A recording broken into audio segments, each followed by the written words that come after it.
Okay. What's up, everyone? Welcome to Planet PlayStation Podcast, Ep.1. I know this is going to be very interesting, but I'm happy to finally have launched it. I'm going to introduce the panel members. I am the best bot, Kid Smooth, host. Twitter handles right below me. Really? You call yourself the best bot on here too? No, it's probably it'll be my last time calling myself. No, we need to give you a place, man. You have to be like the best pony or something. Yeah. No, because I don't think I'm going to be the most favorite person to listen to on this podcast. And you have to do like an intro. You have to do an intro. Have Pony up in there. No. Get a little bit of advertisement in there too. But yeah, if you didn't know, I am Kid Smooth, and I'm joined by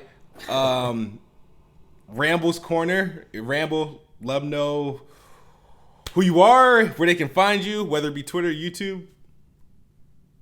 I'm Rambo's Corner. You can find me on Twitter at Rambo's Corner with a 0 on Rambo. And I'm going to be launching a PlayStation website here soon to be talking about PlayStation games, reviewing them and such. So you'll be able to catch me there as well. Awesome.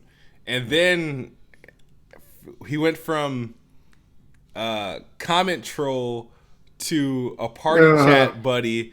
Here we go. How you doing? Critic, let them know who you are. Hey, Honest to Critic here. Excited for this first episode. Waiting to get into these topics. Excited for E3, of course. And you could find me on at Honest to Critic, usually on Twitter. And we'll see if there's more news to come about where else you can find me. Yes. When are you launching your channel?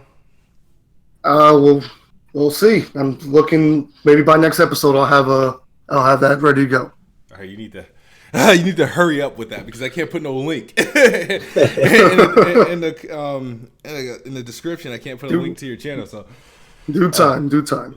We'll be coming. All right. So just to get our characters out of the way. Everybody know who I am and where they find me, but want to know why I'm doing a PlayStation-centered podcast. I have Planet Xbox, which is every Wednesday night. Yeah, I want to know that too. Wanted to do a PlayStation one. And the thing is, long ago, I've tried multi-platform podcasts. People who's been following me from day one knew I had a podcast called Let's Talk Games, and that was where I would have somebody from a PlayStation community, Xbox community, Nintendo community. It'd be an all-out war zone, but over time, it just became like a cluster like fuck that I couldn't really handle. And it slowly became, first it became like an Xbox bashing podcast, and then slowly became like an Xbox exclusive like fanboy like podcast. And then I kind of stopped with it. Then I tried to evolve it. I evolved it for like developer interviews and stuff like that.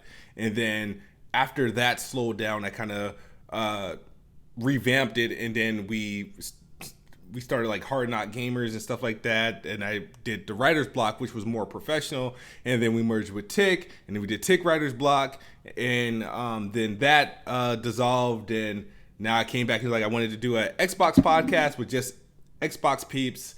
Did that, and now I can probably properly launch a PlayStation podcast with PlayStation peeps. And the thing what I like to do, I try not to get stars, and not to say you guys aren't stars, but people that people don't know often. Right. So they can, when they do come, it's like, okay, Critic, Ramble. People know Ramble on Twitter, but I don't know how popular you are on YouTube in comparison. I know you're popular on Twitter, but so just something. And then I tried to get a lot of personalities that I don't know if they're going to mesh well. I mean, people know me and Ramble don't really, when it comes to gaming, don't really get along at all. So, but I needed somebody that I know that's PlayStation. He's definitely PlayStation.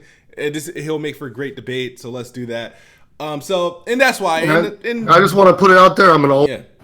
And then Planet Xbox. PlayStation included. The thing is, I don't like bleeding on PlayStation topics or talking about PlayStation on playing Xbox. And there's sometimes I want to talk about PlayStation, but I figure why not do that in a separate podcast. So yeah, but let's get to the real reason. This man has been converted by Bloodborne, and now he sees the greatness. You know, the greatness is he sees it now.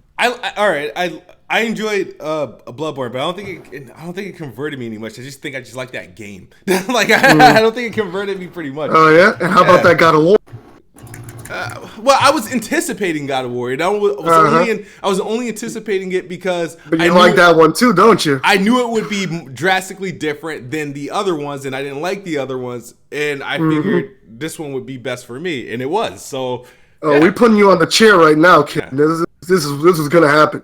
Yeah. Somebody said I need a blue chair. I actually do need a blue chair, but yeah, this one is kind of comfy though. All right, so enough about me. I want to know about you guys. It's like, I want to know your PlayStation history. Let's start with Rambo. You have a PlayStation collection, dude. Like that I at least be seeing on Twitter. I don't know if it's games. I know you keep a collection of games. And it looks like you're still physical, dude. Like, in this generation, you're still physical. Like, why? Well, no, I was physical, and now I switched to digital, and I only have a few select physical titles behind me, like the exclusives. Other than that, I've kind of just got rid of all my physical collection. Went straight digital now. I have like over 700 titles on PS4.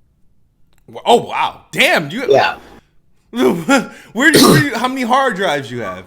I have an 8 terabyte external and then a 2 terabyte internal. Gotcha. Okay. All right. So as far as PlayStation, there's been like 4 generations of PlayStations. What would you say is your favorite PlayStation generation?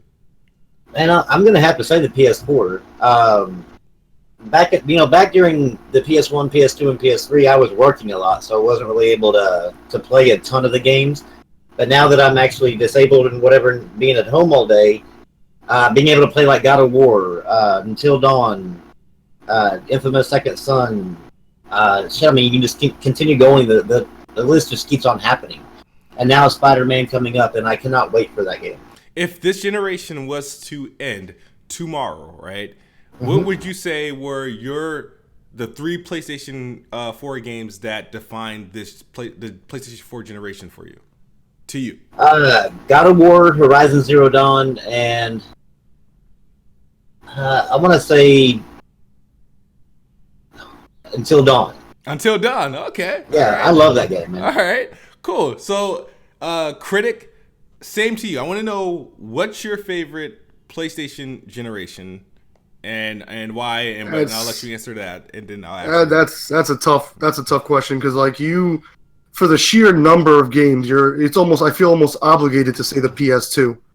Just the sheer number of hits, and the quality of the games. I actually, believe it or not, I have affinity towards the PS3, just because it brought a lot of titles that just personally got to me. Like it brought a lot of looking at Metal Gear Solid 4, just ending that story and all that.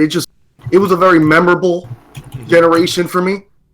And, it had such unique games like Ni no Kuni, and, it's just a very memorable generation. But I still have to say PS2 because it's the sheer number of quality games. It's just, you have to say PS2. All right, so what are 3 games from the PlayStation 2 generation? I know this is going to be hard. That defines that generation. Too hard. Yeah, no. If you could just think 3 games. I'm pretty sure you probably got like 10 plus, but 3 games that defined the PlayStation 2 generation for you.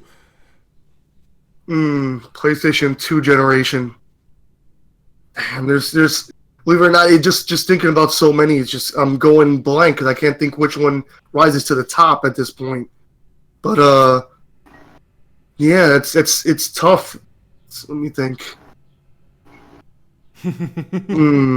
Oh man, that's too tough, man. Come on, you can think. Come on, like I really I can't and nothing comes to the top because there's so many freaking games. Like if believe it or not, it'd be easier for me to say PS4 just because it's more recent.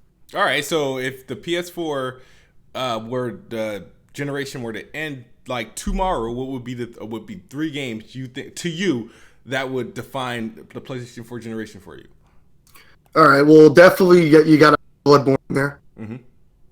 You got to have Bloodborne and God of War. Just like it just blew me away. God of War was, yeah, and it's so recent, but it's already defining it. Mm-hmm. And what else? And last one. I would say Uncharted 4, not so much because it's the best, not because it's the best game of the generation, but because it pushed the technology so far. Yeah. Like the graphic wise, it was just something to witness. The facial reaction, like I remember seeing the trailer and thinking, this looks like a real person's face. Like I didn't even recognize Drake because I was just like, this looks like a real person. And at first I didn't even know if I liked it because it looked so real. But when I played the game, it just blended. It was amazing. Yeah. So I have to give it to Uncharted 4. That's okay. All right. My favorite PlayStation generation. I'm usually prisoner of the moment and like the newest thing. So, but mine would be by default the PlayStation 2. I can think of 3 games, and these 3 games aren't probably in anybody else's list because like I wanted a PlayStation 2 for like particular reasons, and that's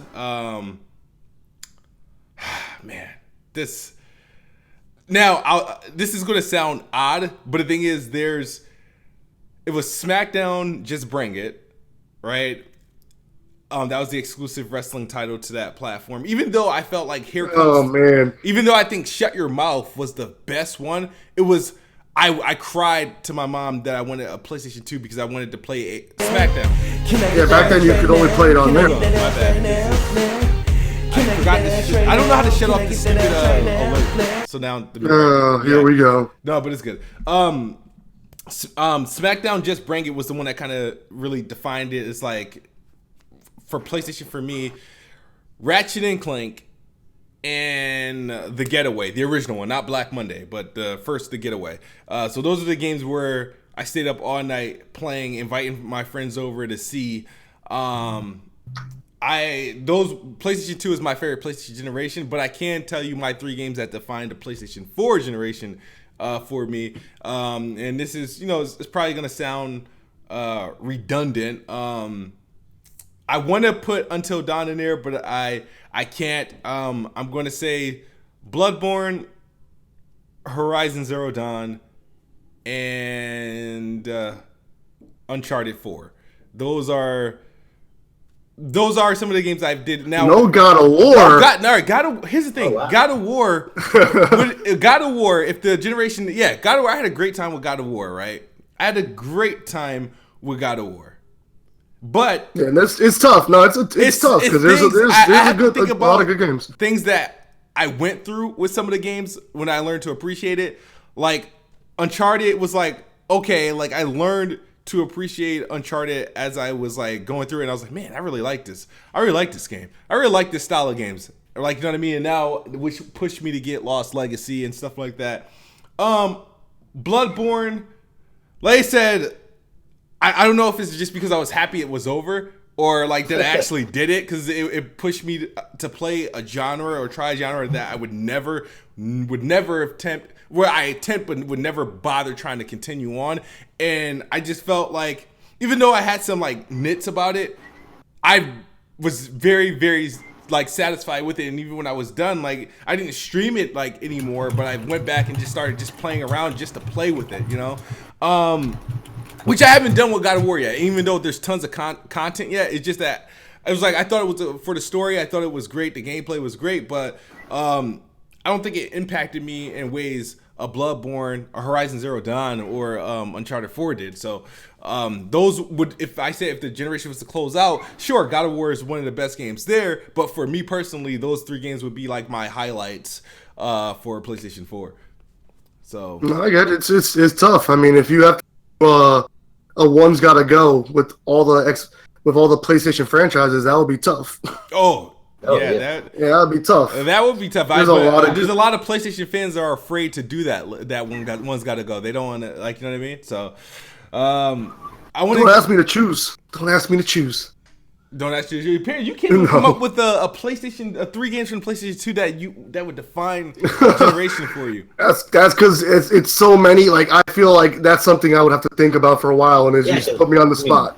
PlayStation 2 generation, man. Yeah, there was so many games. It's epic. Yeah. I mean, I should have just gone with my gut and said the PS3 because PS3 is easy. You can easily, Last of Us, of course. Last of Us, Uncharted, and maybe Infamous. Yeah, Infamous. I would even say Demon Souls because that was the first. That was the first Souls game I played. I've been on the Souls thing since Demon Souls. I never have played that, but I'm hoping there's a remaster coming up so that way I can play it. Well, we're probably gonna get into that, but we'll. Yeah. But yeah. I think that covers the history. Well. We lose Kid? Yeah, I think we lost Kid. Oh man. Already we gotta carry this shit? Oh man. And just started. Well, I mean, what do you only? I gotta put this thing going. Well, what's chat saying? Somebody's trying to say Fallout 4 was better than Horizon Zero Dawn or whatever. Say that again? Even come up with that.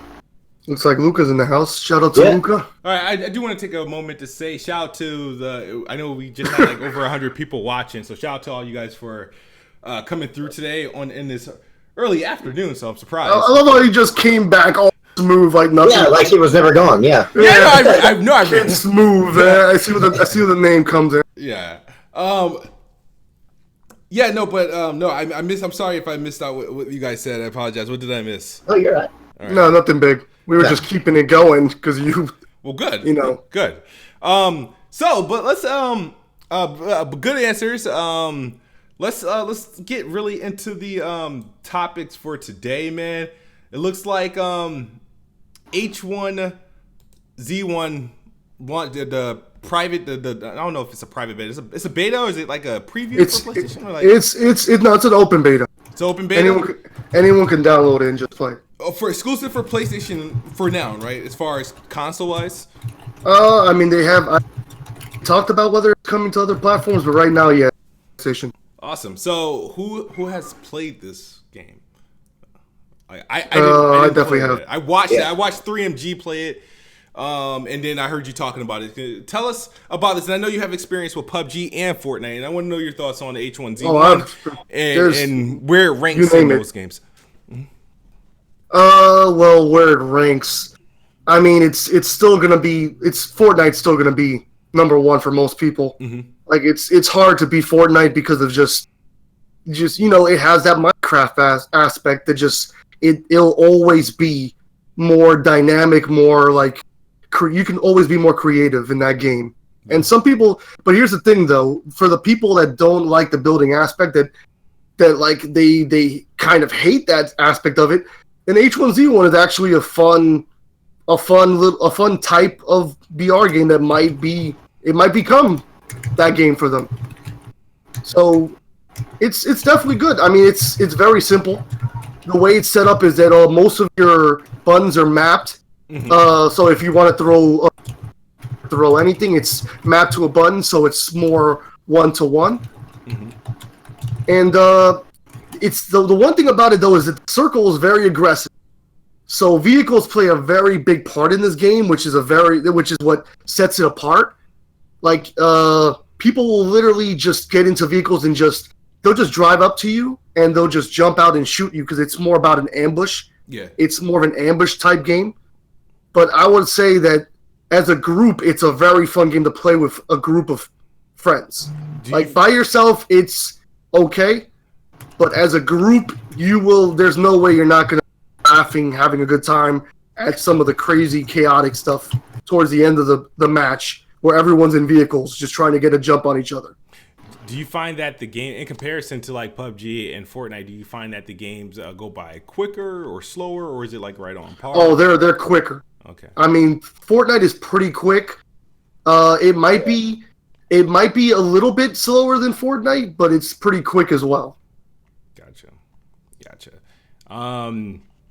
Rambo, your thoughts on H1Z1? Are you into like the battle royale, John? No, I've tried like PUBG and Fortnite, and I just can't get into them. I'm not really much of an online shooter anyway, but I mean, I looked at H1Z1 when it was on PC and I played there, and it looked like trash, and it was something I was never going to be interested in. So when it came to PS4, I never even downloaded it. I do want to point out that it is a version made for console. It's not the same as a PC version. That's good though. Yeah, it's good. It is a little dumbed down because you can tell. Like I watch people play it on PC.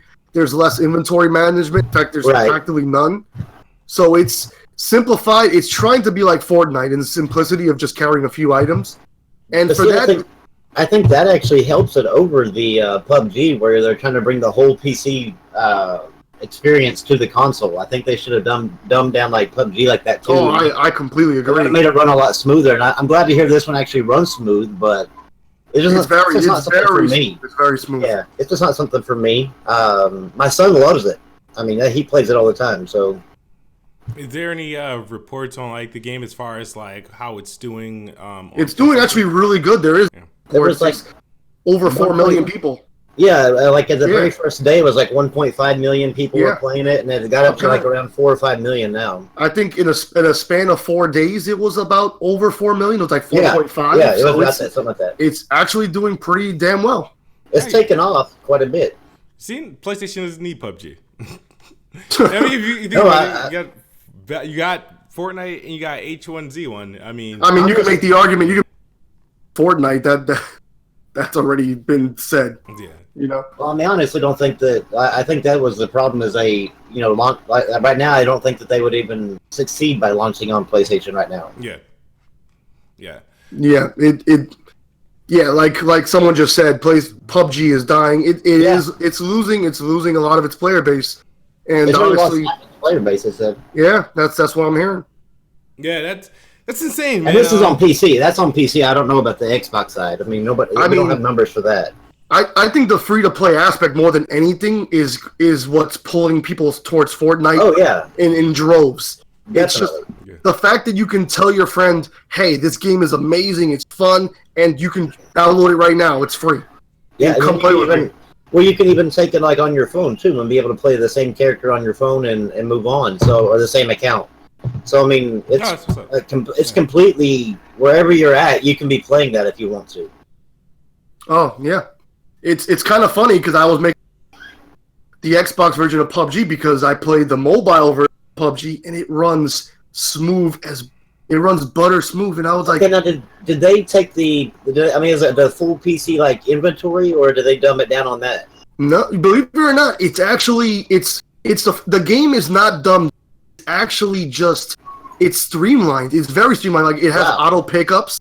You automatically pick up the type of ammo you want. It's actually it's what I wanted for the Xbox version.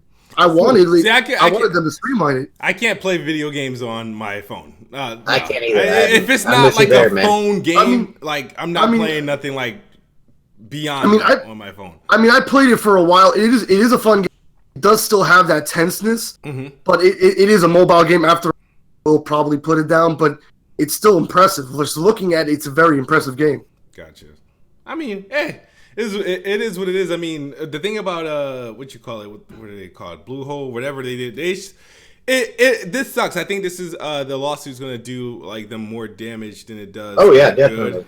And I don't know what it means. I don't know how what Microsoft does with that or whomever, but I wish the best for him. It's crazy to see someone rise to fame as quick as it did, and then and then ultimately fall to where it's at, unfortunately. But I mean, and we're talking about it losing players, and we're talking about like how many of like millions, like so that they still have though. Like they lost millions, but that's to show you how successful it was when it started. But the thing is, I felt like the game's peak was while it's preview, and which kind of sucks because as a running game, at least on PC, it's like, well, now it's doing worse as a running game than it did in its previous days. And that was my thing about when it came to Xbox. It's like, man, this thing's going to be in preview so long, by the time it's an actual game, it's like, I don't think the interest is going to be there.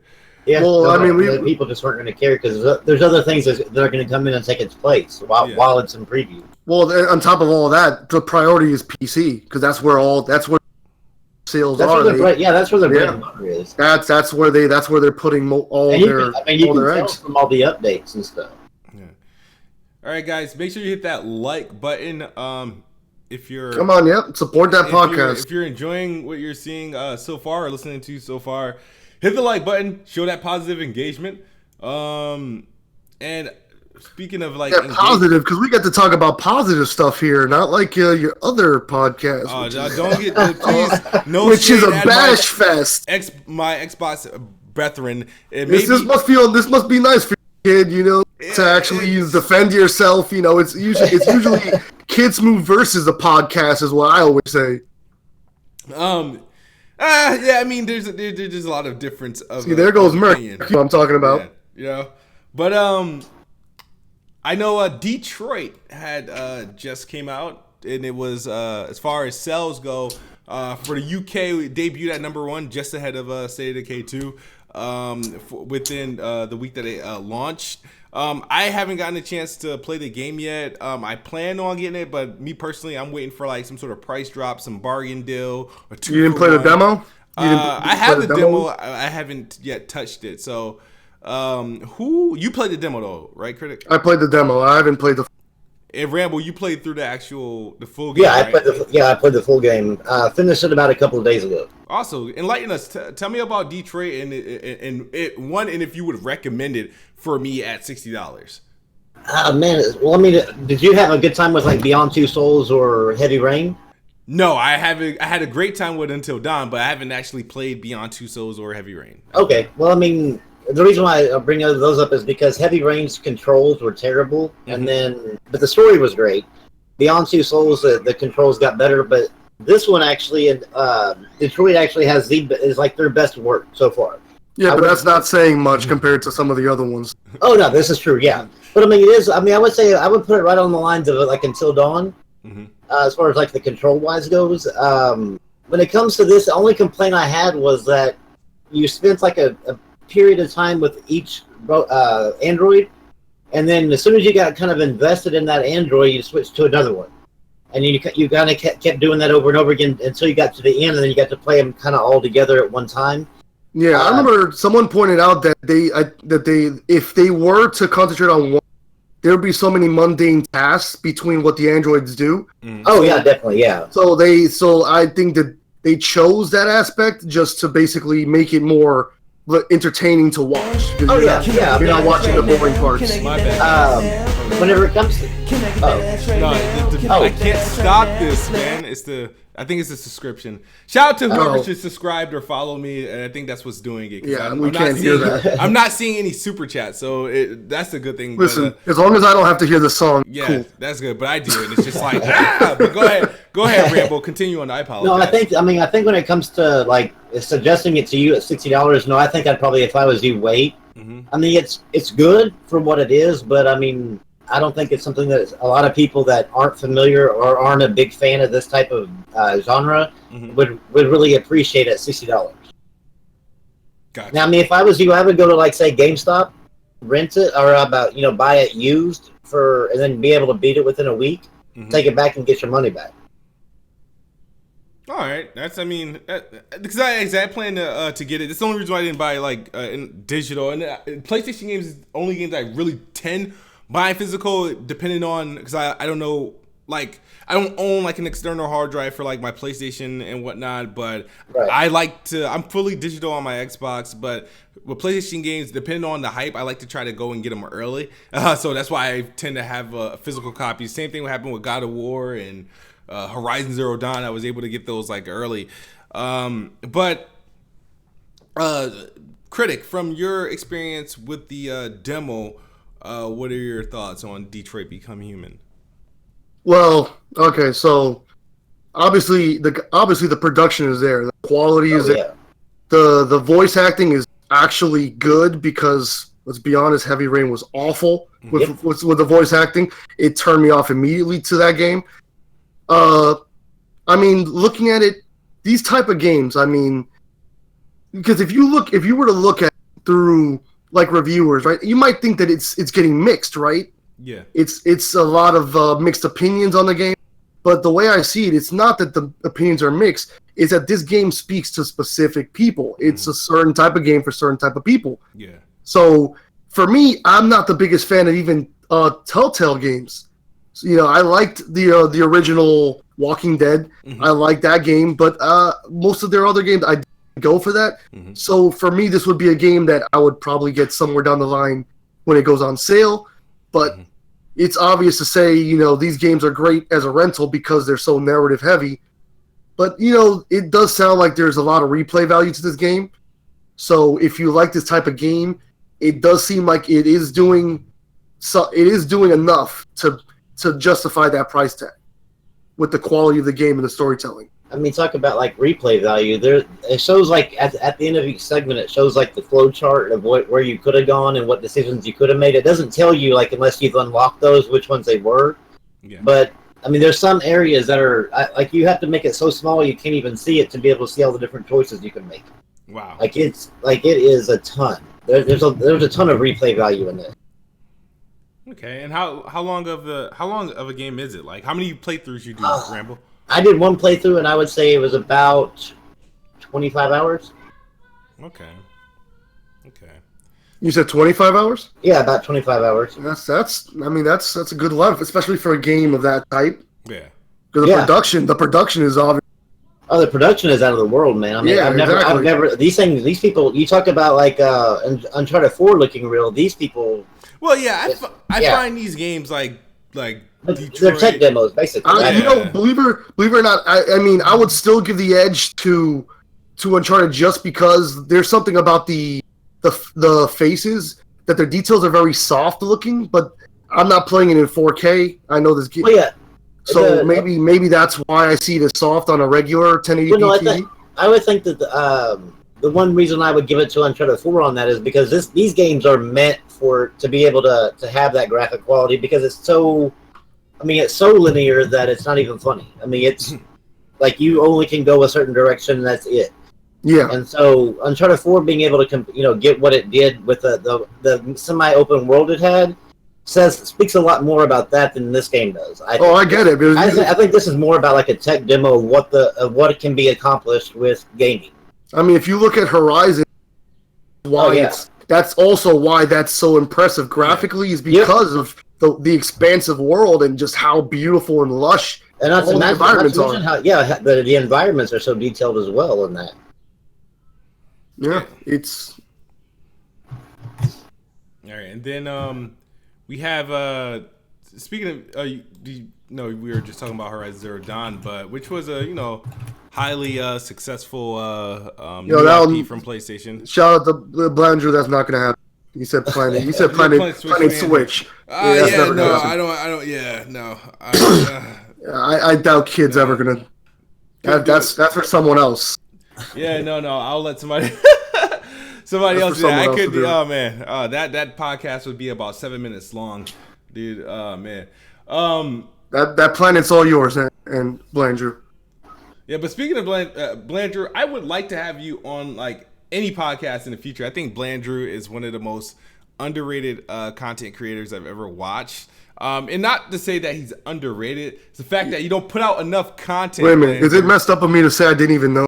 Hey, no, he makes YouTube. I didn't even know. No, it's not messed up because he doesn't put out enough content, but I think his stuff is great. Yeah, he's pretty dope. But like I said, I don't know how important YouTube is for him, but he does. When he does videos and stuff, he does great work. It's kind of spooky, and they call him the ghost around here. Yeah, he's putting out content. Yeah, ghost channel over here. Let's talk about God of War. It's still having continued success. It had it just broke some YouTube record, right? It's like the fastest it's on the way. Oh yeah, it's on the way to breaking the YouTube record. Unless it happened here recently. Well, selling records in the YouTube record. Yeah. It broke a record for, like, I think the fastest to reach 1 billion views. Yeah. I think it did it like about a month. And it was the fastest selling PlayStation 4 exclusive ever, or is the fastest PlayStation exclusive ever, right? Like, so, yeah, I think it's the fastest PlayStation exclusive. Yeah, I think so. Like, what does that like say? Like, for like when you hear that, you see that it launched well, it had crazy Metacritic scores, and to see it's being rewarded with the sales, the views and whatnot. What are your thoughts on that? How does that like I don't know, how as a consumer, as a PlayStation gamer or a fan of the series, how do you take that? Like, how does that change the outcome of like the God of War franchise itself? Because I don't think any other God of War sold as much as this did. Oh no, this thing I think it sold more in its first month than God of War 3 did its lifetime. Gotcha. Yeah. But yeah, this right here, I think that I mean, the way it speaks to me is that it gave a big middle finger to all the people in the industry that said single player games are dead. Mm-hmm. It also let people know, or let Sony know, that this is the God of War game that we want. So we're going to guarantee to get a sequel, and possibly even more than just one sequel. I mean, I think he has like 5 games lined up. So hopefully we'll get more and more games in the God of War franchise. I love what they did with it. Yeah. Yeah, Critic, what about you? You I know you. I mean, a lot of the two words: creative freedom. Yeah. At the end of the day, I think more important than anything, I obviously give all credit, Sony Santa Monica, but I also want to give some credit to Sony for letting them, do that, letting them make games like God of War, like Horizon, because. Like, to me, creative freedom is probably like the most important thing to actually letting people make what they love. And it shows. When people make what they love, it comes through in the game. And it also comes through in the quality. So the best thing about this, it being a soft reboot, there's nothing, the best thing about it is just thinking about how this is a great game for anyone. Because if you played God of War before, this is a treat. If you have never played God of War, then the game takes on a different sense. It feels like a mystery. Like, you see through the eyes of Atreus, and you're thinking, who is this man, right? Who is this father of mine? What is his past? And for new people that don't know his story, they're learning along with Atreus his history. Yeah. So it's so well done in the way it's just made. It's probably one of the best soft reboots, or a reboot, I mean, I want to call it, that I've seen. Yeah. It gave enough information in this reboot for, like you said, the new people that came in to be able to get a little bit of a background on Kratos, while also being able to experience him as a new character, like a completely original character. Yeah, it's almost like it's a mystery in a sense, the way it's done. If you're new to the franchise, it becomes a different game to you, but it's still just as interesting, just as good. Yep. It's so well done. It's just, they did a great job of being able to introduce his past into the game for people that never have played it before. Yeah. To be able to fully understand like what you were doing and why you were doing it and stuff like that. So I think that like critics said, I've never seen a reboot actually work as well as this one did. Yeah, it's the thing is, I don't have all the history with God of War. I feel like I've owned them all, but I've never took them serious. Like, I played the OG God of War back in the day, when it came out. I think that was, I don't know, 2004. I think it came out, or 2005. I don't know. It came out, I feel like, the same year or very close to when the 360 was coming out. And I remember it was like my last year having the PlayStation 2. But I played a little bit of it. I played God of War 3 remaster. I played Ascension. I didn't do a significant amount of work in these games. I played them just to kind of see what they were like, but they weren't really for me. And so, but the thing is, when they first revealed God of War 2018 or this one, it was just like, from whether it was the camera angle, the way that the combat looked, or like the graphics, I don't know what it was, but I was like, man, this is different from those other God of War games that I didn't really care for, and I'm kind of really interested into this. This is like when Critic was criticizing me for saying I'm amped up for Assassin's Creed Origins, right? I didn't have any like history with I didn't really care for Assassin's Creed games, but because I enjoyed Horizon Zero Dawn so much, for some reason I had some sort of feeling that I don't know why my experience with Horizon Zero Dawn has me super interested in this new Assassin's Creed Origins game. So in my experience with other games that I enjoyed, that I started to see tidbits here and there in God of War, I wanted to do it. And then once they compared it to like a Souls game, and I had just came off Bloodborne, I was like, my excitement level went up like that much more. But as far as like the game itself it's a remarkable game. It's like, it's kind of almost hard to find a flaw in it. I mean, there are some flaws, but not something that's gonna, make or break the game. I'm with Matt. Needs to die already. Sorry. Say that again. I'm with Mel and Matt. He said that franchise needs to die. I've never understood. I mean, I haven't played this new one, but I've never understood what is about Assassin's Creed that people just flock to it. It sells so well. I enjoyed it for a while, but I mean, it kind of got like watered down. Like it's just constant. The combat and the quality of story is just not there. I've never been able to get into. Before we segue off the God of War, just to comment on Assassin's Creed before we get back to God of War, is that Assassin's Creed comes out other than this game that took a couple years to come out. Assassin's Creed is usually an annual game. I mean, how deep of a story you expect for them every year? Like every year. Well, from what I understand, I mean, the thing is, they have 8 studios making Assassin's Creed, so I mean, it's not like the same studios making it year after year. So I mean, they're in production for quite some time. Oh, okay. All right. So then the rumor of Odyssey being rushed is probably false, and if there's multiple like studios. Oh yeah, it's not rushed unless it's the same. I mean, it depends on what studio's making it, but yeah. I mean, I'm glad they're trying to change things up, but from what I've heard, it's still, the story is still not great because in the beginning it just throws you in there. And I don't know if I think you should try it out, man. I think you should try it out. I mean, I'm interested in trying it out because combat seems more Dark Souls style, so yeah. But I mean, we'll see. But here's the thing: the key takeaway with God of War, though, is combat above all else is just so satisfying, and it carries you as much as the story. Yeah. I think the combat is just in the skill trees. It never gets tiring. It always stays fun. Now, do you have any thoughts on like the fact that unless I haven't unlocked anything new, but do you think there's any like issue with only being able to get like 2 weapons like max?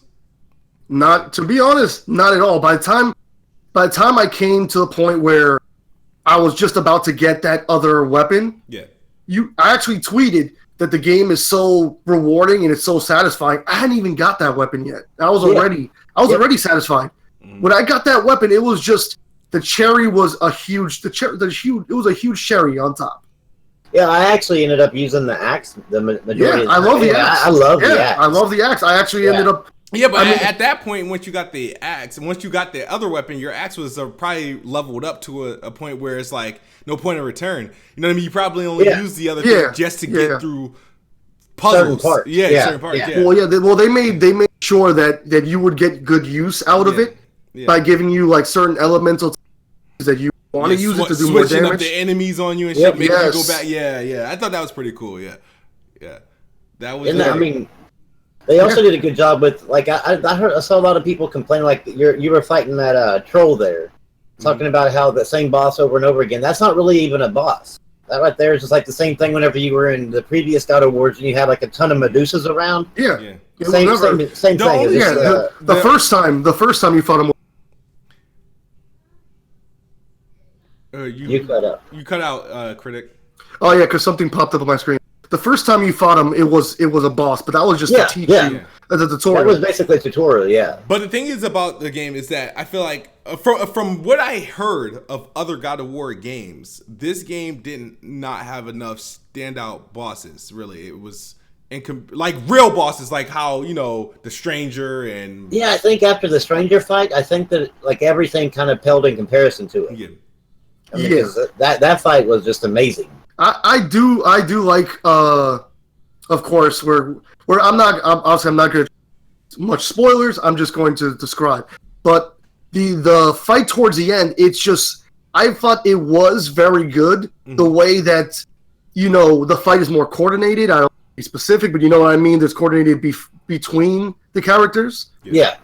The way that it goes back and forth between characters, it's still really well done. I wish you could actually have more like actual interaction with those fights because sometimes I found myself pressing the buttons thinking that I have to punch or do something, but the game was on auto.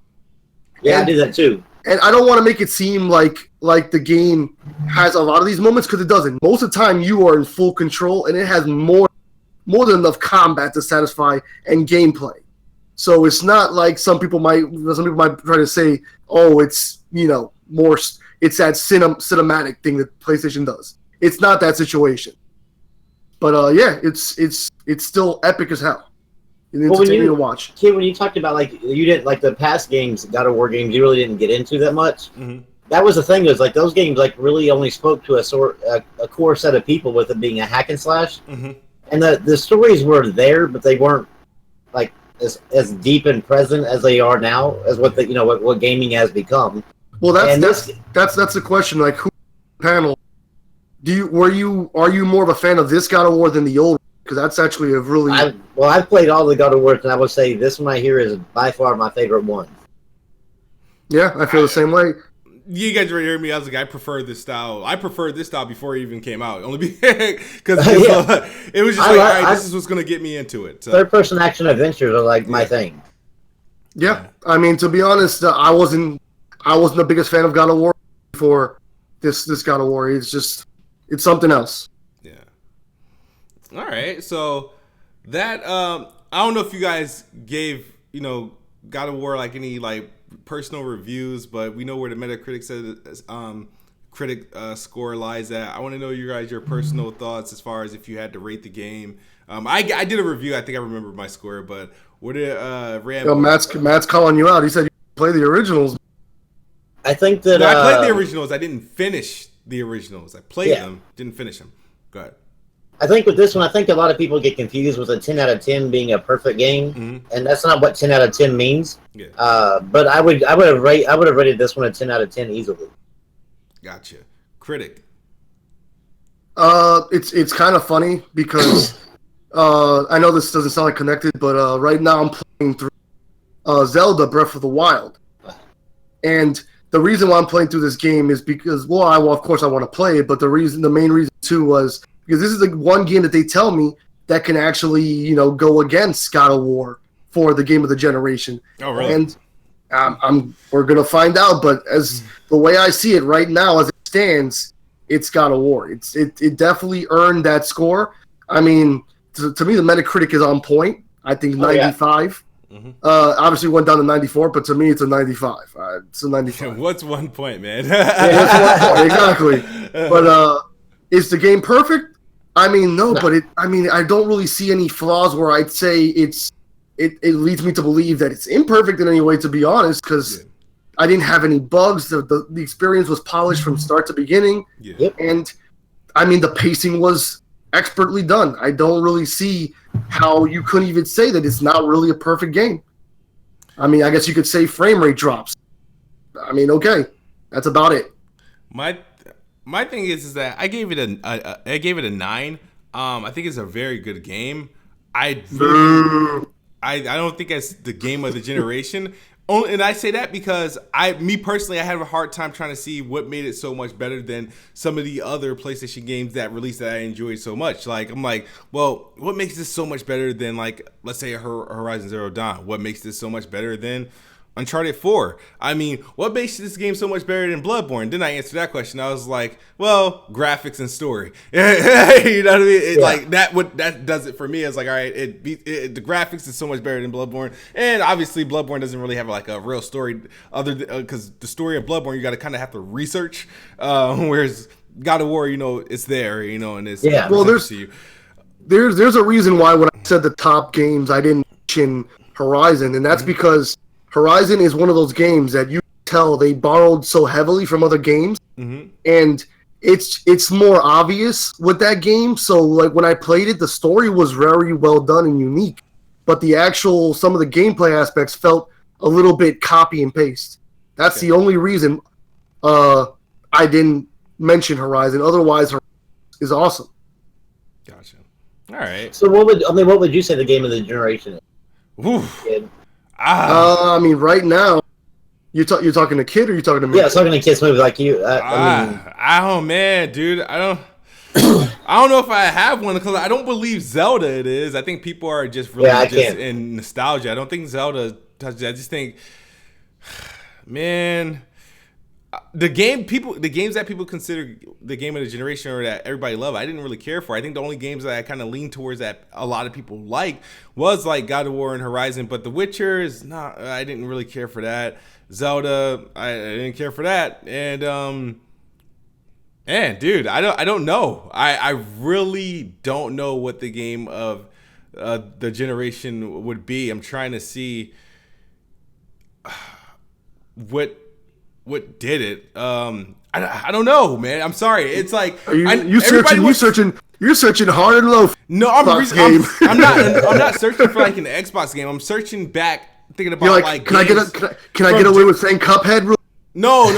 I'm thinking about games that did it for me different generations where I was like, man, this game like fucking changed. Like, this game changed it for the generation. Like for me, for the PlayStation 2 generation, where I could define, there's a couple games I could pick from, but I would point to like San Andreas or freaking there was another game that kind of just like took me completely out of it. But San Andreas I think was just like perfect for its time.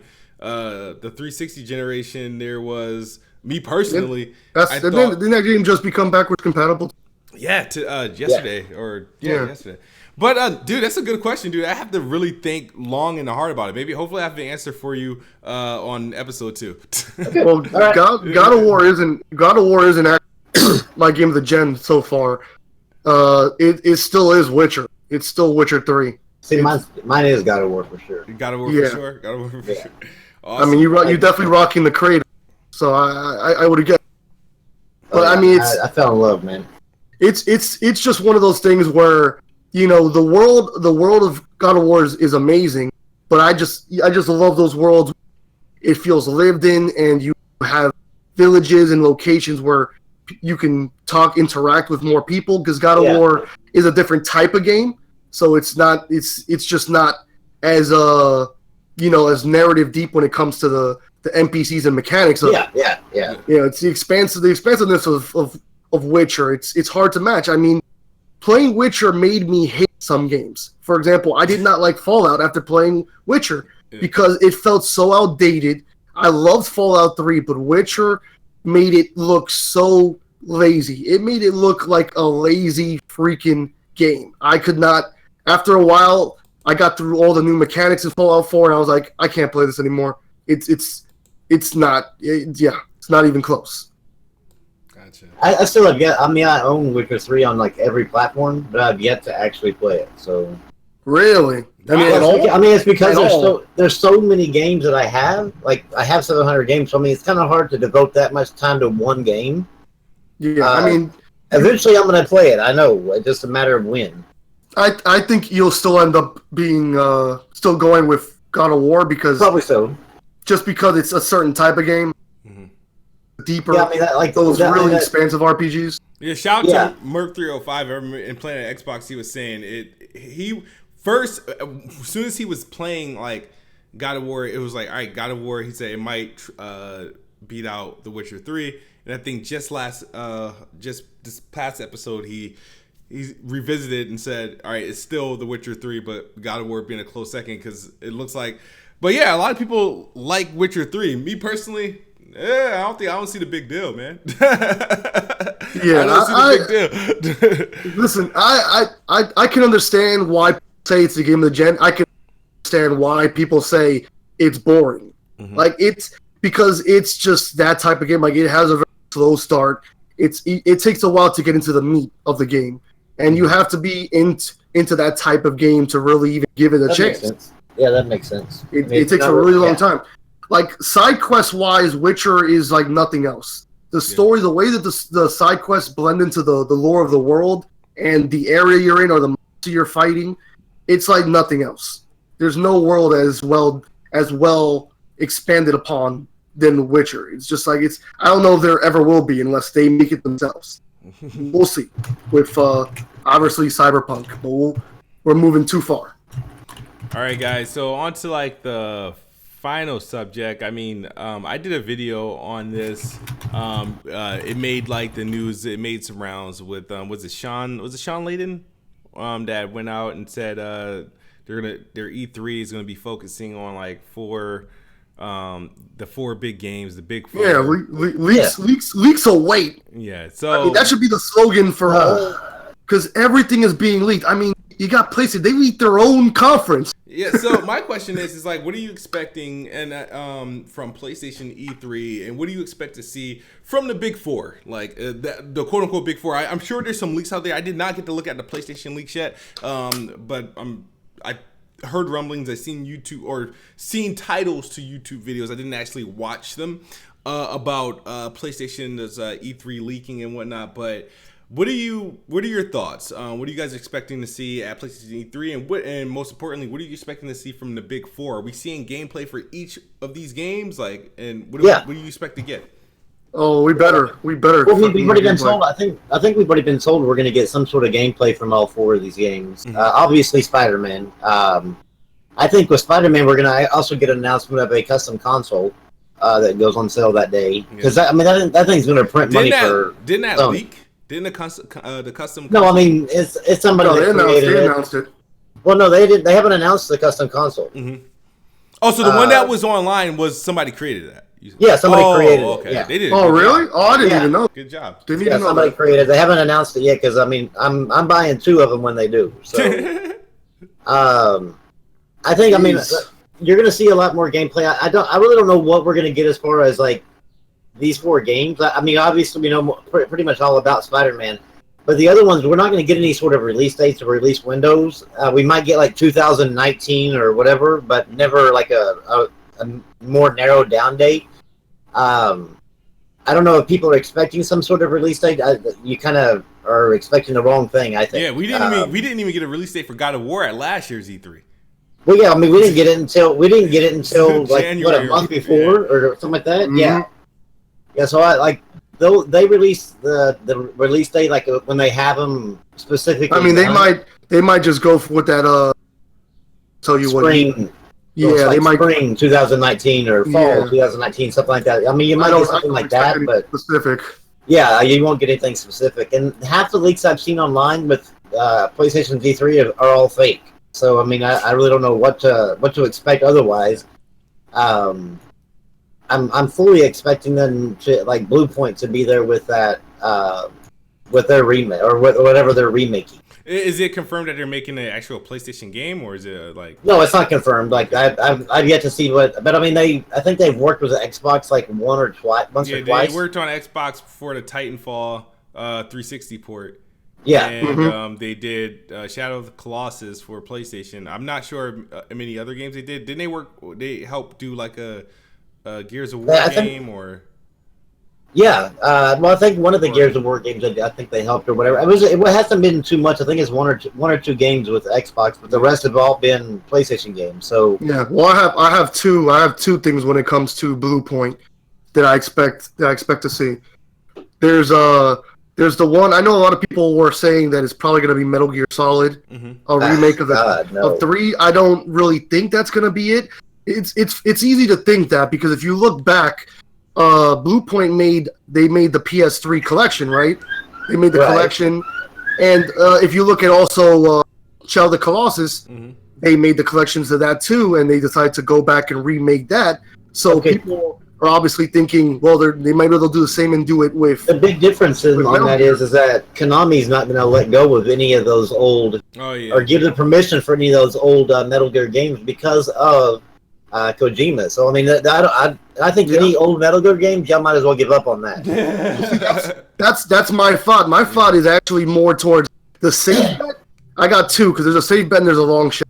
Yeah. The safe bet would be Demon Souls. Yeah. A remaster of Demon Souls, which would make a lot of people happy, including myself. God, yeah. Well, speaking of Demon Souls from Software, that thing that they tease, is the game really going to be called what they call it? Where are they referring it to? The thing that people think is Bloodborne 2. It has a strange name, but I don't even think that's going to be the name of it. Oh, you're talking about Shadows Die Twice. Yeah, Shadows Die Twice. Like, is that going to be the name of it, or that just... No, it's still up in the air. I mean, I think it might be still up in the air whether that's even going to be exclusive or not. I still think that's Tenchu. It's possible. I mean, the Tenchu, I hear Tenchu had demons. I wasn't big on Tenchu, but I hear it had demons. Yeah, then one of the quotes that was said either during the preview or like one of the little things written, like falls along the lines of the old Tenchu game. So I think that's what that is. I mean, for sure, I don't know. I feel like it's going to be a new. Like, I don't think it's going to be Bloodborne. I don't. Yeah, it's not going to. That Bloodborne. I know people are dying for a Bloodborne. The thing, a lot of people don't know, but I think his name is Miyazaki. Mm-hmm. He's said before he does not like working on sequels. He likes working on fresh new projects. So I don't see this as a possibility. Like, if Bloodborne 2 is made, it would be made by his team, which they've already done games on their own under a different head. They've already made Dark Souls 2 and 3 were made by his team, not him. He worked on Demon Souls, the original Dark Souls, and Bloodborne. So if this is to be a new game, then he would be behind it. Well, I think it's an exclusive for sure. I mean, just to answer Jez in the chat, because PlayStation has contracted 3 exclusive with it. So, I mean, Bloodborne was the first one. They haven't got the other 2 yet, so I would assume this one is another one. Yeah, well, Studio Japan helped make Bloodborne. Yeah. So that because like if I was saying, this connects to what I said before. They were working on a Dark Souls. They're working on Dark Souls 3. His team was working on Dark Souls 3. Meanwhile, he had help from Sony to make Bloodborne with Japan Studio. So that's how they go about it, because like I said, he's not really about making sequels. He's more about making fresh new games. Yeah. But I think Demon Souls is a possibility. It's a possibility. It's what I hope, to be honest, comes. Now, I have another guess, which would be a long shot, which would be a collection for Infamous. Oh, God, that would be nice, man. 1 and 2, a collection. I mean, that's a long shot. That would be more... but that would be so nice, man. That would be a hype moment. I would hope that they would, even if it's not Blue Point, they would have someone that wants to make a collection, because I didn't want to see it get left behind on PS3. Even though we got a new on PS4, a lot of people weren't happy. It wasn't Cole. Like, come on, we it'd be something. I would definitely go back and play these games. Oh, yeah, definitely. Yeah, I would play them, because I haven't played the first 2 Infamous. I remember demoing Infamous 1 inside of a GameStop before, like, prior to it coming out, but never played, like, or owned it, of course. So that would be cool to see. Honestly, by the way, to Danny said he prefer a collection. I also think that would be awesome too. A Resistance collection? No, that was the other thing I had in mind. I need Insomniac to be working on some Sunset Overdrive. No, but we're talking about what they could possibly be if they were making something. No, so I need to really check out Resistance. So it'd be nice if they could remaster. We know what Insomniac is doing. Yeah. No speculation on that one. So I expect Spider-Man them to show off another like portion of the game. A never before seen scene and gameplay. Addict, you need to stop. He's just spamming trash. Come on, Addict. Stop. No, I expect Last of Us 2, but I'm not really expecting gameplay. You're not? Nope. Really? Oh man, I don't know. I'm not expecting gameplay. I'm expecting another like. Look, listen, man, Spider-Man. I wouldn't even care if they show gameplay or not, because they don't seen need enough. The thing is, I don't need Spider-Man there. They don't need Spider-Man. Yeah, Days Gone should be there in his place. Yeah, I think so. I think take Spider-Man because we already know everything we need to know about Spider-Man. To be honest, I would have. I think the 1 hour thing, and they would have done something at E3. I think, yeah. Days Gone won't be at E3 for the simple fact that they gave like the Game Informer the whole month of May.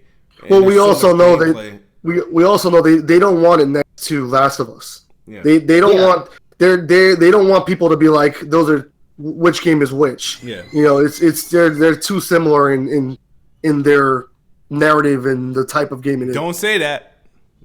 Well, listen, I'm not saying this because if you watch the hour gameplay, it does not play like it doesn't play like Last of Us at all. No, because Last of Us is a lot more like story narrative, and it's a lot more linear down to it. I just think it's kind of weird that they decided to push that one back to 2019. Whenever, I mean, obviously it needed to, but to release, that and Last of Us possibly in the exact same year. That's to me, that's. I thought Days Gone would be this holiday, and while Last of Us could come out like in like summer. I think that would be. Because I don't think Days Gone is going to be a big seller. I think it's going to do all right. It's definitely. Yeah, I think it'll do well. I think at the end of the day, this is gonna depend on reviews.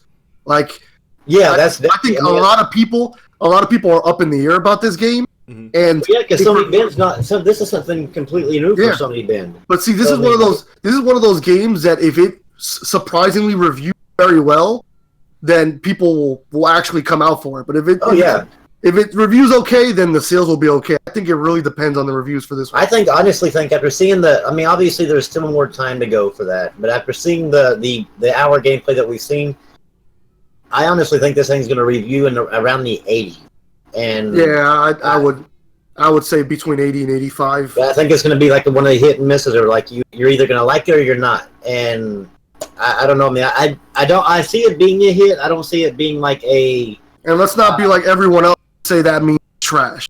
85 is good. I don't even. I think so. I don't even understand the people that say sometimes like 60s are bad because they're still good. They're still. There's still plenty of games that are like rated in the 60s that I enjoy. So I don't know why people take their love for a game or whether it's good or not based off the fact of what the score is. Yeah. Yeah. It's just a bunch of people's opinions. The crazy thing is that when you think, it reminded me of that because it's like. You see how, not to like talk about Xbox, but you see how State of Decay 2 and Sea of Thieves reviewed. But if you think about all the history of everybody talking about like how great Rise of Rome is, then you look at this Metascore and like, what the fuck happened? Like, you know what I mean? It's a completely. Yeah, I really don't know.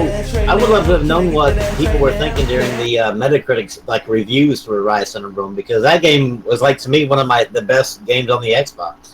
Yeah, and the Metacritic does not match up to me with what the game is. Yeah, so it's like still haven't played that. Still haven't. It's a good game, man. It's all honestly for really just bragging rights. People want that trophy. You know what I mean? Half of us aren't athletes. You know, we can't win MVPs and championships, so we win. So we win sales. We win Metascores. Like that's that thing. And unfortunately, I haven't been winning a lot of sales and a lot of Metascores. So I'm not. See that can't cover. Yeah, I'm not trophy. I'm not the trophy or achievement type. I am. Dude, I know you play the D League. That's why. Listen, I play fun, and here's the thing though, and this is actually something that I worked on for this too, and I'll probably put out next week. Mm-hmm. But it's like, these games they make these trophies too easy. There's no skill to it. That's all I'm gonna say. There's not much to getting a trophy. It's more tedious than anything, and that's kind of why I don't.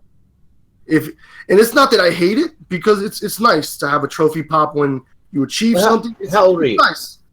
If you don't, in 30s. Why? Okay. Well, the reason why I asked is like back in the day. The reason why I trophy hunt is because back in the day I was always at the arcade looking for that high score, and so that's kind of like the version of the high score is to me. By getting the platinum or whatever. So I just kind of become addicted to it. Yeah, I mean Xbox does a good job of putting people against each other. competing. Oh yeah, especially with that big ass list right there, right in your face. Yeah. Dude, I hate to see that, dude. It's like when it does that, it's like you see the top 3, and there's like, and I see how much I'm behind by. I'm like, so what I do is I'll throw in a Telltale game and get like me a quick 500 or something like that just to be the top 3, dude. It's an addiction, dude. I think Rambo would like that. The whole competitive friendless. Oh man, I don't know because I have friends that they have like 300 platinums and 400 platinums. I don't know if I'd want to see that on my screen because I would never go to sleep, man. I would be like constantly. Listen, let me tell you something. In the closest game I came, we lost you. You've probably even heard of this game. It's called Soul Sacrifice, and it's I've not played it. It's only on Vita. Which is sad because I would love to see it come to PS4. But the whole point is, I got all the trophies except for I think 1 or 2. But the trophy was so tedious. It required me to level up my character to max, then bring his max level down and up again. Damn. I was just like, I'm not doing that. That is stupid. And I didn't get the trophy. That would have been the first platinum trophy. Dude, I thought I was gonna get a platinum. I still don't have a platinum trophy. My first platinum trophy would have been from Abzu, but it didn't come with a platinum. You need a platinum Bloodborne, man. I don't know if that. I don't know, man. It's like, I gotta get a platinum this year. Yo, kid ain't about those trials, dungeon trials. With God of War, the God of War platinum's not that difficult, so go for that one. Yeah, I can probably try to do the God of War because you don't have to play it on like the hardest difficulty. You can actually put on the easiest one, and I can tell you the Valkyrie Queen. If you have not done the Valkyrie Queen, she's hard no matter what. Regardless, yeah. I might have to do that. I might have to do that. Yo, Jez, what do you think and recommend? All you're gonna do is get shit. Freaking J All Stars. J All Stars. I tried that game and I was like, "What the fuck did I just get from?" Yeah, see, that's what I expected, dude. Yeah, that's what I expected. Yeah, but no. But we gotta let's talk about some of these other shows like Ghost of Tsushima. That is the hype. To me, that is even more than Death Stranding because Death Stranding, whatever. I don't even know what the hell Death Stranding is. I want to know what Death Stranding is. But do you think we find out at this year's E3? No, man. Kojima's going to keep us guessing until the release date. Wait a minute. You saying you don't expect gameplay? I expect gameplay. I expect gameplay. Oh, okay. I was about to say. To expect gameplay, then you expect to find out what this game's going to be about. That should explain a lot. I don't think so because like Kojima is known for being able to even show you pretty much anything he wants to and still leave you going, what the fuck just happened?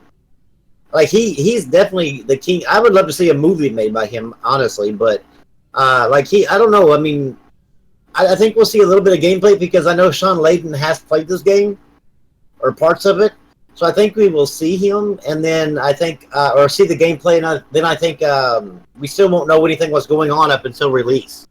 Well, see, that's the problem. Like how I can't get hyped over a game. The game is going to play like how. I don't even know. Technically, we don't even know what genre it is. We could assume it's maybe horror or adventure, like sci-fi. I think it's sci-fi definitely, and it's definitely hi-fi has touches of horror. I don't know, man. It's weird. It's a weird game. It's got me interested, but I'm gonna buy it no matter what, just because I like Kojima. You know, it's. Yeah, go ahead. Oh no, go ahead. I mean, I love Kojima, so I mean, I was just gonna say, Ghost of Tsushima just had me from. Because that's what I've always wanted. I knew immediately. Japan. I knew immediately it's feudal Japan. It's open world. It's it might be a stealth game. It might be like an action type game, like maybe Gaiden. Who knows? The game. Yeah, and then go ahead. Yeah, I mean it's just like that right away. Is just like that. Not only appeals to a lot of people, but you know what to expect. You have no freaking clue what to expect from Death Stranding. Well, that's the thing, though. I mean, you never really have an idea of what to expect from Kojima anyway. Yeah. Like, because he always makes these, weird games. Whether it be Metal Gear Solid or whatever. I mean, if you look back at the older Metal Gear games, they're weird. Yeah. Yeah, go ahead. There's been a lot of rumors that this actually is still a way for him to continue the Metal Gear franchise without actually calling it Metal Gear. Are you kidding me? I don't think so. Oh my god! If you go back and there's a video on YouTube, and I'll find it for you and I'll link you to it. But it goes through all the different things, like how. I mean, it links it all together if you look at it. I mean, there's still a few holes in there. Well, you You believe that you believe actually. I don't believe it. I mean, I just think he has a good point in the video. Yeah. I mean, but regardless, I'm going to buy it anyway. But Ghost of Tsushima has got me. That one right there has got my focus more than anything. Yeah, Ghost of Tsushima. I feel like that's going to be the unspoken hero of the Feudal Japan is amazing. I think. And I here's the expect thing. gameplay for that. Yeah. Here's the thing, Ghost of Tsushima. A lot of people don't seem to talk about the fact that it's been in development for a time. It's not. It might not be as far off as people imagine.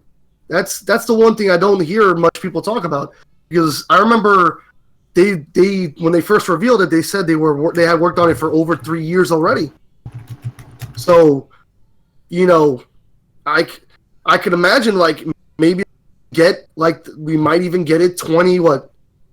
I don't know if it's going to be 2018, but maybe early 2019. I don't know if that's. I think it's going to be an early 2019 game, because I mean, if you look at it, the only thing really left is the spot where Spider-Man went, and then if you look after that, it's all their third-party deals. They're not going to put especially a new IP against all their third-party deals.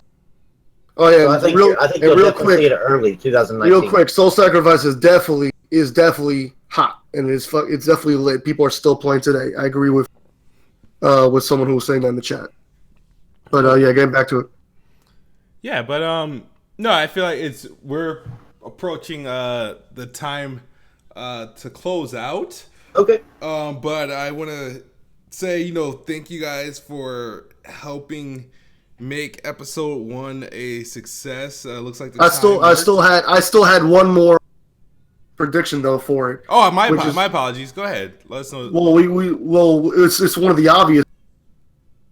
Devil May Cry 5. Devil May Cry 5. Now, about Devil May Cry 5, is this supposed to be an exclusive or just marketing? Oh, I think it's going to be. I think it's possibly exclusive, but maybe temporary. Like, I know it might be exclusive for like a year or so, maybe. But it could go either way. It could be exclusive. That one I'm not too Yeah, it could be permanent. It could be temporary, but it's going to be exclusive at least for a certain time. Okay. I don't know.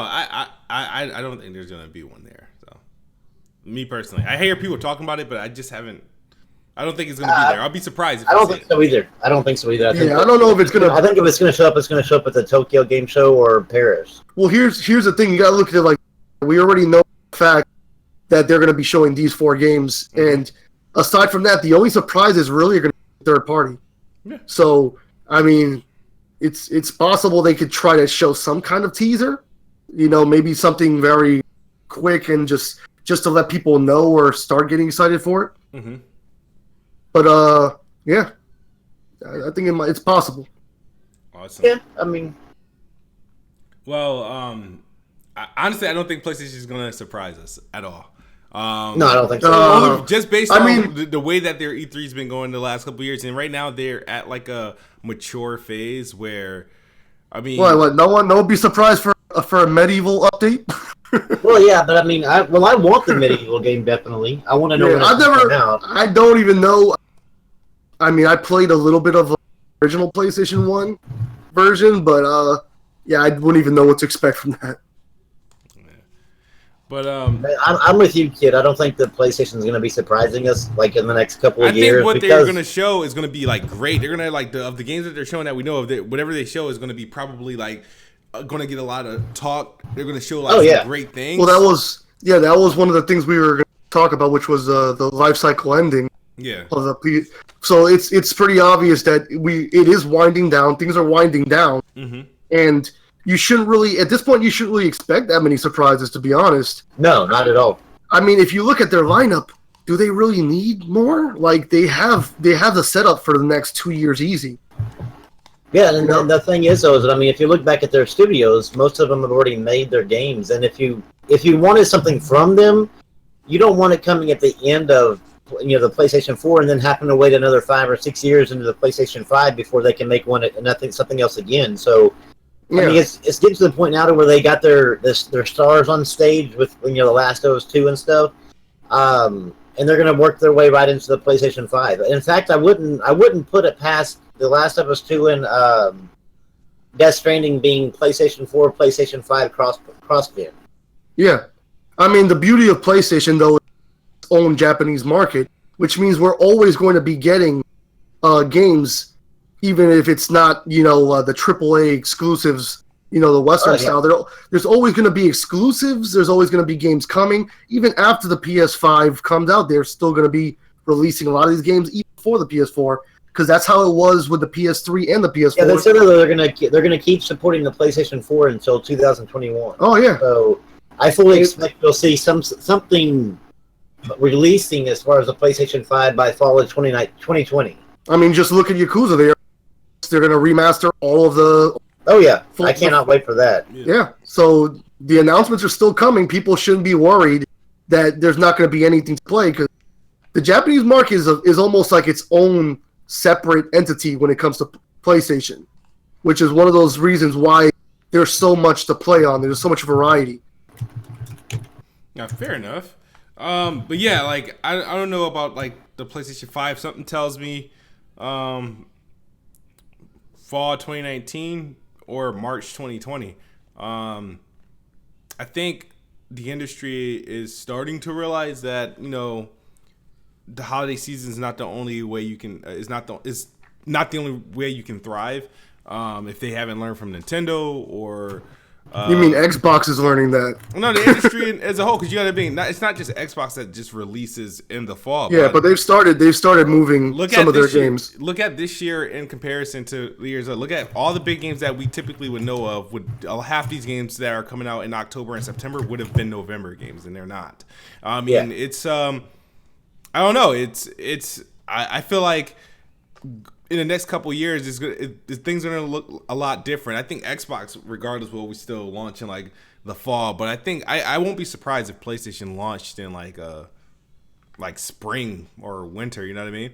The new PlayStation. Yeah, I don't. I think not spring 2019. I think spring 2020. I think. Yeah, I think you'll see the conference in spring 2020, and then just like the PlayStation 4 was.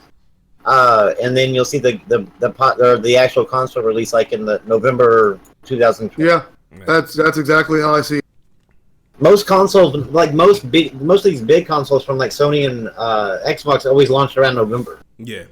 So I mean, I wouldn't expect it any time before a November time frame. Gotcha. Now the question is, where does Xbox fall? Close or near? Oh God, I don't know what Xbox. I don't know because they can't let it get a year. They can't let it get a year away. But then they also have to watch not pissing off all the Xbox One X customers. I mean, yeah. Well, you can always unlock the Xbox One X. Kid knows my theory, which is I still think it's coming 2019. The next Xbox, I think it's coming 2019. God, that's so quick. Yeah, and I think it's pretty quick. And I think it's launching. It would be Halo pretty 6. quick, but I think Xbox is the only one that can actually do it. Just the way they operate. It's just the way they operate. It's just like, all right.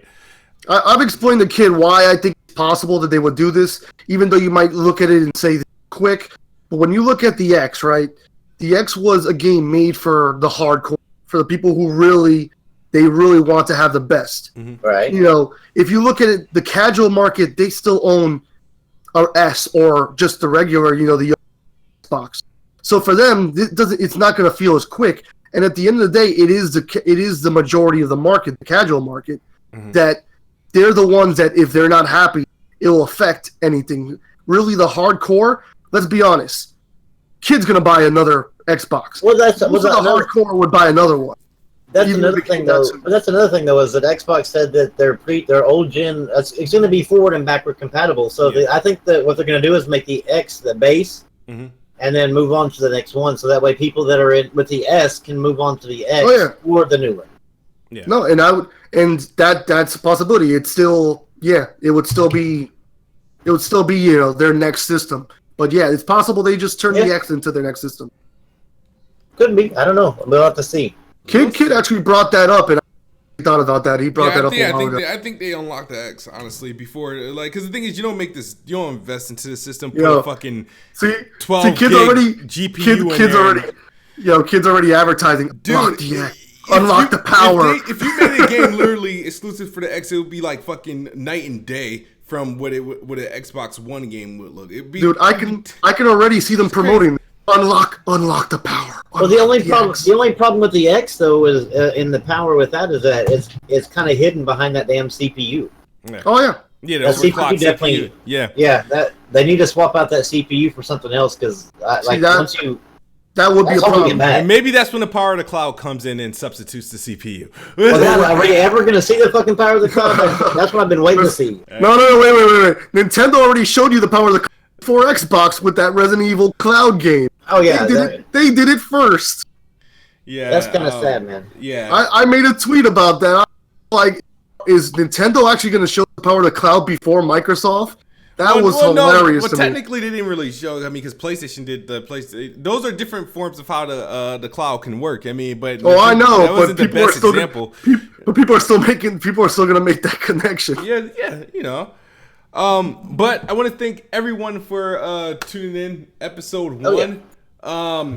If you are a Patreon or a patron of my Patreon, you will have access to the pre-show that we did. You'll see how we were trying to set up, and the after show if we all get to stick around.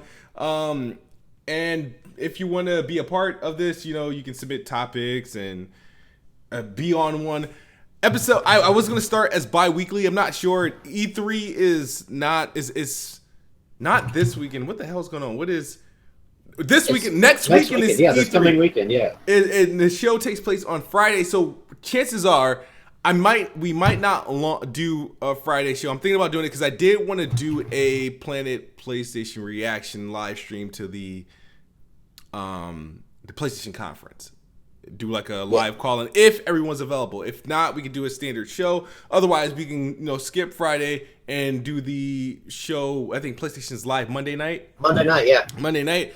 I don't know, Critic, if you're down for that, if you'll be available. Otherwise, I'm off completely Monday night. All right. Yeah, I'll definitely be available. Yeah, then we'll do that. We'll do a Planet PlayStation live reaction and substitute for the show because I don't think we'll have a lot of content to talk about. But that would be something big. And then later on in the week, we can give our final thoughts and reviews. So we'll do Planet PlayStation react to Sony E3, and then that following Friday we would do a proper episode 2 where we could talk about more in depth about what we saw. So thank you guys for tuning in. Kid, somehow you got me doing reaction videos now too.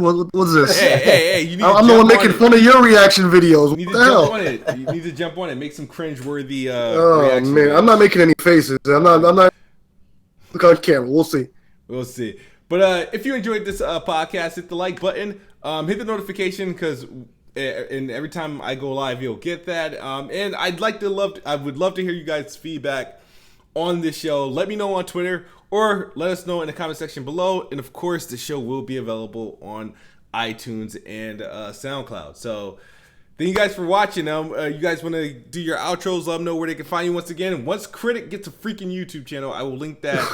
But go on. It's my biggest fan without me even having a channel.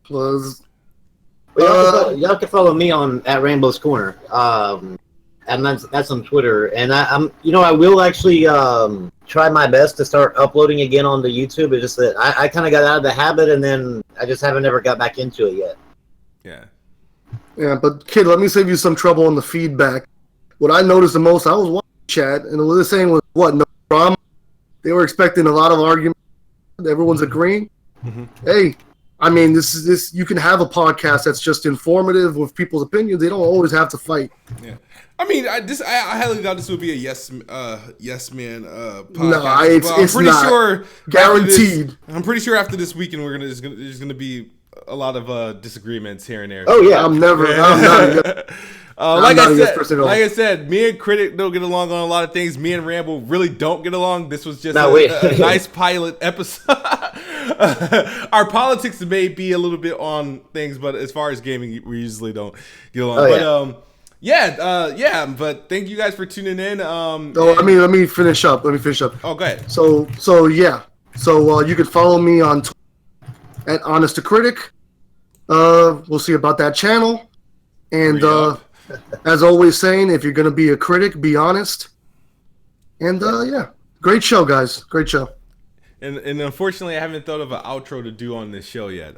It'd be odd saying Xbox is the best box. I have the best spot. So I don't have. But yeah, thanks for watching. Hope you guys like. And we'll see you guys next. We'll see you guys Monday for the PlayStation reaction. Okay. Peace. Later.